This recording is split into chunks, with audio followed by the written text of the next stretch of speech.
Mark. Selby, how are you, sir? I'm doing very well. It's a Good. late Happy New Year to you for this. It is. I can understand that you've been a little bit busy. So today, just to set it up, we're going to talk about why you've been busy in a second, but we're also going to use this as an opportunity for our annual event, which is a kind of review of the nickel space in 2023 and look at how you did on your forecast and maybe look out into 2024. So let's start with, what have you been up to, Mark? Yeah, so I mean, it's been a great start for Canada Nickel. Two blockbuster strategic investments. So January 2nd, announced $35 million financing backed by Agnico Eagle. That's Canada's largest gold company. We're the first non-gold investment that they've outlined, publicly announced. They're our neighbor. They run the two biggest open pit gold mines in Canada. About 2/3 of the company's NAV is within a few hundred kilometers of Crawford. And so, the fact that they run very similar operations to what Crawford looks like is a great endorsement of what we're doing. And again, that $35 million is all flow through money. So, we've talked, that we think we've got half a dozen Crawfords there. This is going to give us the money to drill it out. So that's, one whole dimension of the story that's, got a big seal of approval. And then the deal that we announced at the start of this week was the Samsung transaction, where we've got Samsung coming in as an equity holder, Samsung SDI, who's one of the world's largest battery makers, and they have the opportunity to buy 10% of the project at a US $1 billion valuation, or about 6 times our current market cap. And so, the combination of having both of those back to back has really started to shake some of the institutional shareholders loose.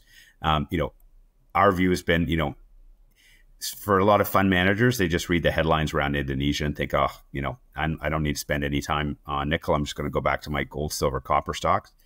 And, the fact that it's an Asian battery maker, who's taking the time to make an investment in Canada and do it at a, pretty healthy valuation, I think really underscores the fact that Indonesia is not going to be the 100% solution for all nickel supply going forward.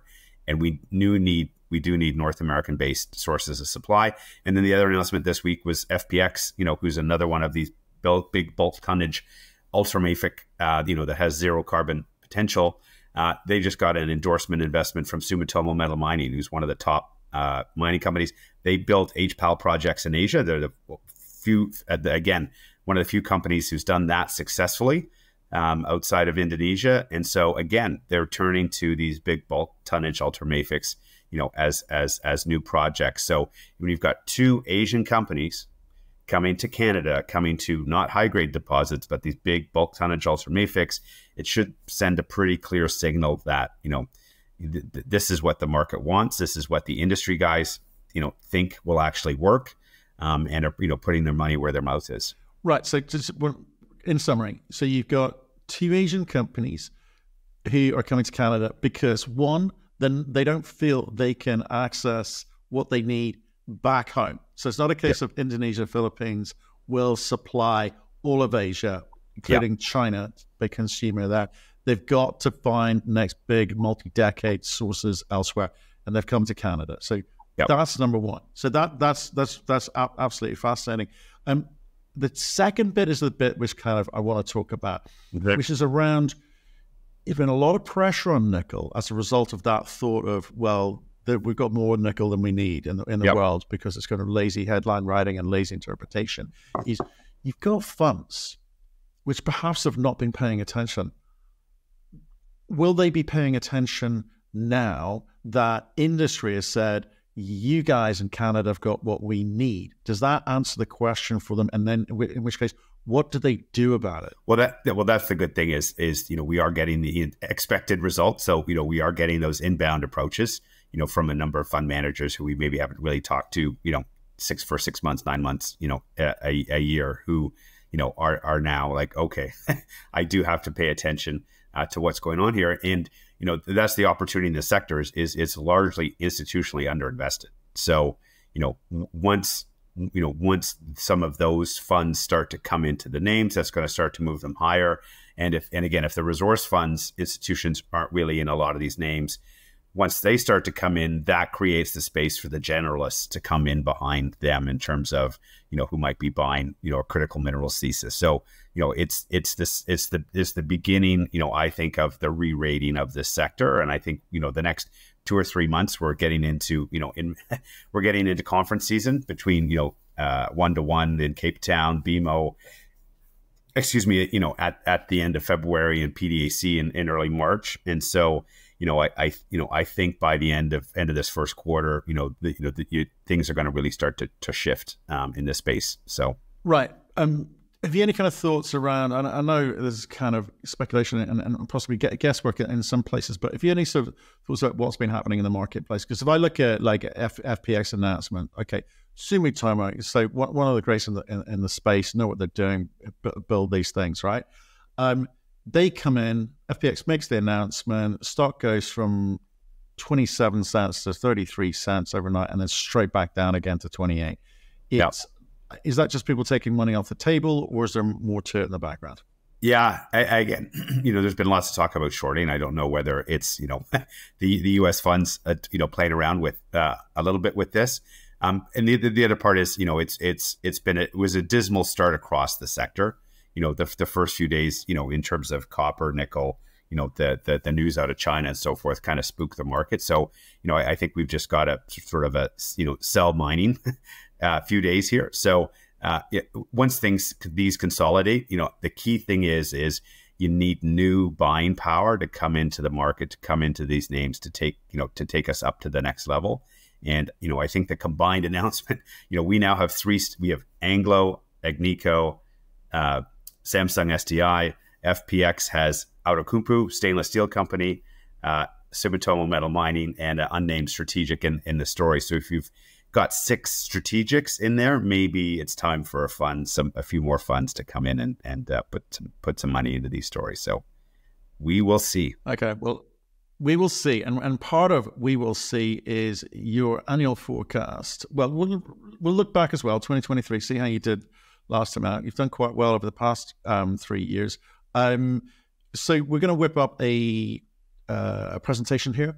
Yep. And do you want to talk us through that, and I'll sort of ask dumb questions as you go along? Sure. So the first thing I always do as a commodity analyst is analyze my performance for the past year.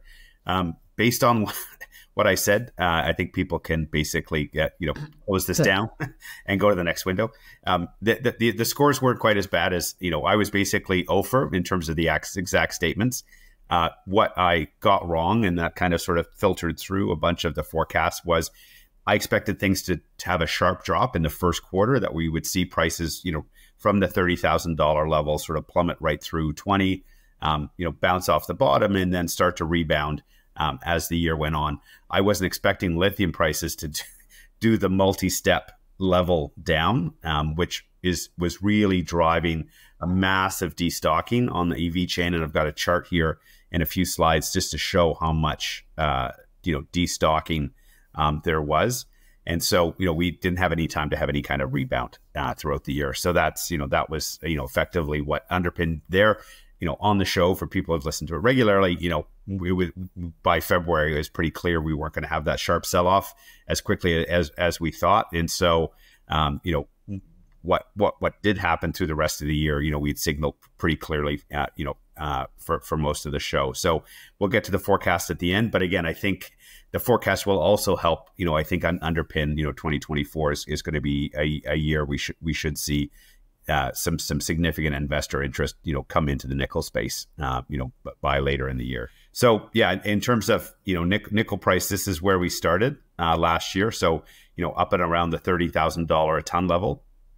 I had expected us to get down to 20 or even below that by, February, March. And you can see we hung up in the $25,000 to $30,000 a ton range, for much longer than we expected. We finally broke through that $20,000 a ton level. And again, I think I've been calling it from March, April, that we were going to see that capitulation happen, but it didn't happen until September. And we're now, bouncing off, 16,000 is you're not going to see much movement below there. And I'll talk about why in a second. In terms of the big driver, in terms of, well, what happened last year, why didn't we see as much demand show up as I may have initially thought, and why didn't we see the start to move higher? Let me just put on my little laser pointer here. So, this basically, these yellow bars, this is nickel use in batteries forecast by one of the firms. The actual, at the point they kind of measured nickel going in, it only went up less than 4% in 2023. Now, the underlying demand growth, when you look at, cars, we'll see what the final numbers are for December, but we should see EV demand growth, sales growth for the year for between 30 and 40%. That's great. And in terms of, the amount of nickel per EV, per some of those Adamus statistics we've been talking about, we've seen about a 6 to 8% increase. That means that the underlying demand for nickel from the battery sector was actually up 40%. But what happened is sometime during these 2 years in 2021, 2022, there was a massive inventory build as lithium prices were going up 10x. People were stockpiling, materials throughout the supply chain. And then as lithium prices came by, they really, really destocked the amount of batteries, that we saw. So, what that sets up for is, when you've got a high underlying demand growth and you've been destocking for a while, when you restock again, you can get a pretty violent move up, sort of similar to what we saw back in 2021. And so, these two numbers are not going to really slow down. As we talked about, North American sales are going to become a bigger, more influential number on the overall demand use. Again, this is why Samsung SDI wants some nickel in North America, because the growth plans that these companies have is very, very significant. We're going to see total North American nickel demand go triple in the next 6 or 7 years. So this is setting the stage for a pretty significant rebound in 2024. And do you think the industry, if I may, Mark, sorry, do you think industry is going to be able to kind of smooth some of those curves? Because, we saw during COVID, supply chains get hugely disrupted, and we had to move from this sort of just-in-time planning and financing for, all businesses through to a much more inventory build environment. So that was supply chain. What's it look like in the case where you've got mines which are struggling to match expectations around how long it takes to get into production, because they're coming up against it, not just the supply chain stuff, but jurisdictional risk, political risk, funding, lack of personnel, the costs, etc., incentive price, etc., not being there for lower the commodity. So how does industry interpret that now? Because they've always been sort of hands off, we'll just get what we need from metal traders. Now this sort of moving upstream, do you think that'll help the sector smooth these curves a little bit? Oh, big time. I think, when can't reliably access public markets to provide the equity to advance these projects, the car makers, and again, the discussions we're having, they know that if they want the supply to show up when they want it, they're not going to wait around for the market to come back enough to be able to allow a company to raise the money. They're going to help write the check to get the mine built. So, as we get out in the second half of the decade, I think you'll see more deals, similar to what GM did with Lithium Americas, and you'll see that in nickel and some of the other critical mineral spaces going forward, which will be great for the industry. Again, I think that's a feature of the market that's going to, you'll see more of those types of deals emerge as we work through 2024, which again should give the institutions, the confidence to, step into the space, in a much bigger way than they have. So on the downside, yeah, this is a cost curve. So the dashed line that's running through there, that's where current nickel prices are. So generally a good long-term, floor price for a nickel bottom is about 70% of the cost curve price. And so you can see that, we're well into the cost curve. If you look at individual producers in terms of where some of their cash costs are.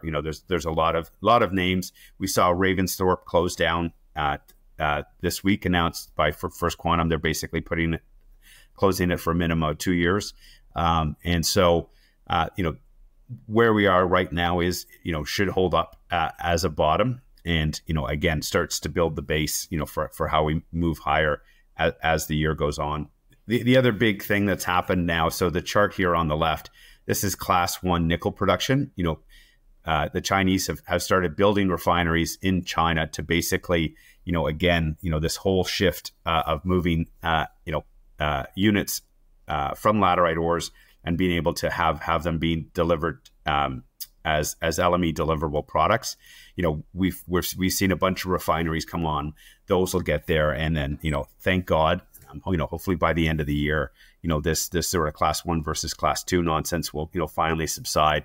And we should see prices by year and get to the point where sulfate's going to be at a small premium or discount to the LME price, and then having MAT and MHP climb back up into the low 90s and payable, with that spread being the transformation cost between the two feeds. So it'll fully allow, with enough capacity built, nickel units to move between both markets, without any issue on that front. And then in terms of nickel, this is the part, again, people who've listened to the show have probably heard me say, the analysts always underestimate, nickel demand growth.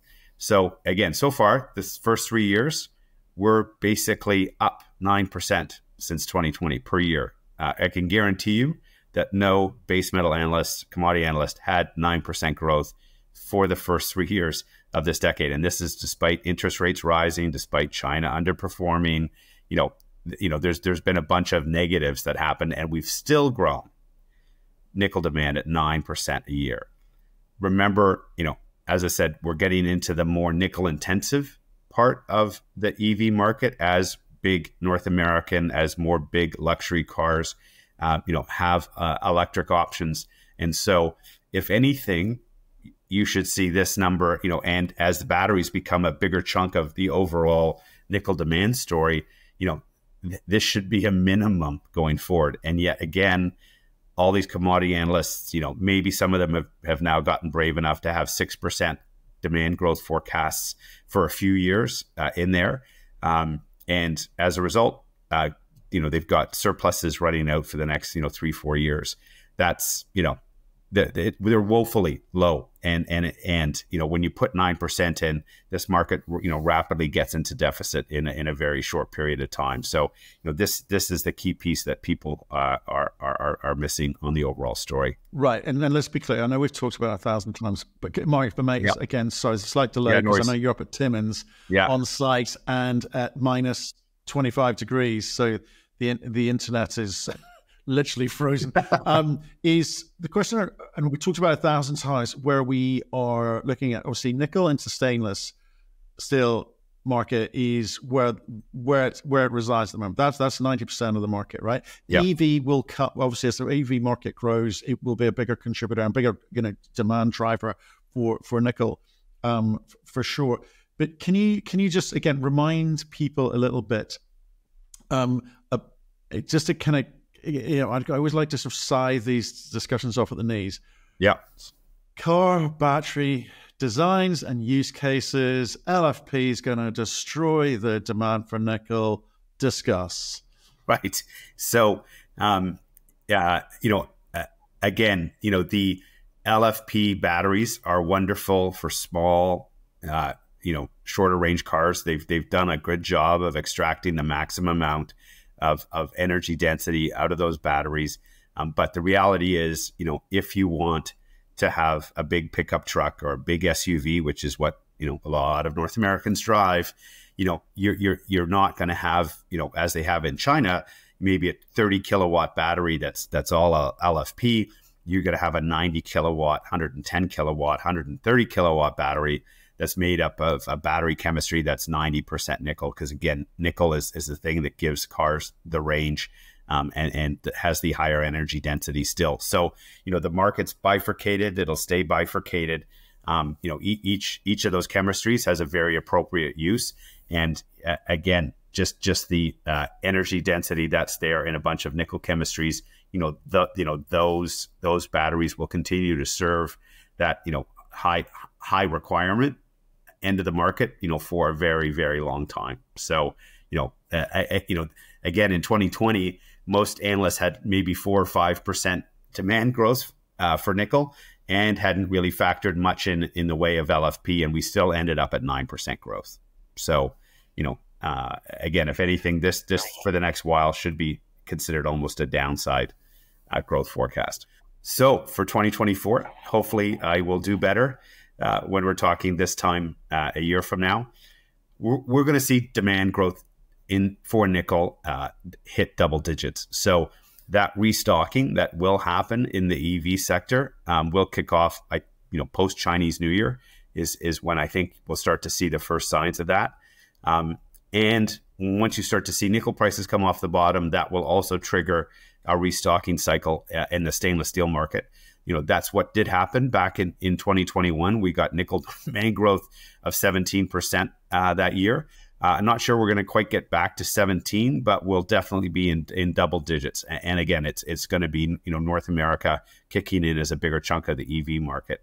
On the supply side, again, Indonesia since 2015 has been more than 100% of nickel supply growth, and that's going to be the case this year. We've seen Ravensthorpe come offline. You're going to see 2 or 3 other operations likely, either shut down entirely or get curtailed, and there's no new projects starting up this year. So, you're going to see Indonesia again, driving the bus in terms of new supply.